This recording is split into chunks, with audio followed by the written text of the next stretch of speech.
நம்ம சேனல் சொந்தங்கள் அனைவருக்கும் வணக்கங்க. இப்போ நம்ம இந்த பூ பாருங்க நெய்யில் வதக்கி எடுத்துருக்கிறோம். இதை மட்டும் இரவு நேரத்தில் ஒரு 8 மணிக்கு சாப்பிடுங்க. ஒரு 10 மணிக்கு நீங்கள் தாம்பத்தியம் செஞ்சு போனீங்கன்னா உங்களுடைய தாம்பத்தியத்தில் பல மடங்கு ஆற்றல் பெருகுங்க. அதே மாதிரி உடலுறவின் ஆசைகளை ரொம்ப ரொம்ப அதிகரிக்கக்கூடிய ஒரு அற்புதமான பூ தான் இது. எப்படி செய்யறதுன்னு மட்டும் பார்த்துடலாம். ஒரே ஒரு லைக்கை போட்டுட்டு நம்ம சேனலை மட்டும் சப்ஸ்கிரைப் பண்ணி வச்சுக்காங்க, அது எனக்கு போதும்.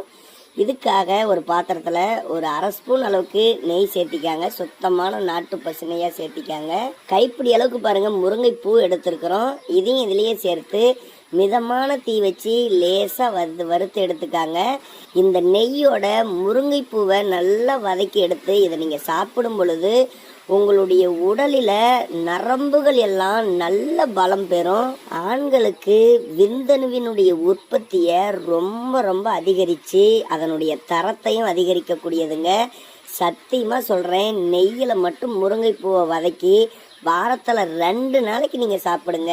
உங்களுடைய ஆண்மைத்தன்மை ரொம்ப ரொம்ப அதிகரிக்கும். நீங்கள் நினச்சி பார்க்க முடியாத அளவுக்கு உங்கள் தாம்பத்தியத்தில் உடலுறவின் ஆசைகளும் சரி அதனுடைய துடிப்பும் சரி அதிகரிப்பதை கண் கூட பார்க்கலாம். அதே மாதிரி நாட்டு பசுனையை நம்ம சாப்பிடும் பொழுது நம்மளுடைய நரம்புகளாகட்டும் நம்மளுடைய எலும்புகளாகட்டும் நல்ல உறுதியாகுங்க. கண்டிப்பாக இந்த மாதிரி நீங்கள் சாப்பிடுங்க.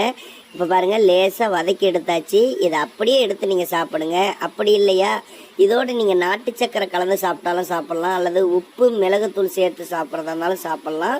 இதை நான் அப்படியே தான் செஞ்சு காட்டுறேன். உங்களுக்கு டேஸ்ட்டுக்கு தகுந்த மாதிரி நீங்கள் சாப்பிட்டுக்காங்க. இதை மட்டும் கண்டிப்பாக சாப்பிடுங்க. உங்களுடைய தாம்பத்தியத்தில் நல்ல துடிப்பும் நல்ல ஆற்றலும் கிடைக்கும். சாப்பிட்டு பார்த்து இதனுடைய ரிசல்ட் நீங்கள் உணர்ந்ததுக்கப்புறம் நம்ம வீடியோவுக்கு கீழே கமெண்ட் பாக்ஸில் பதிவு பண்ணுவீங்க. அவ்வளவு சக்தி வாய்ந்த ஒரு மருத்துவம். சாப்பிடுங்க.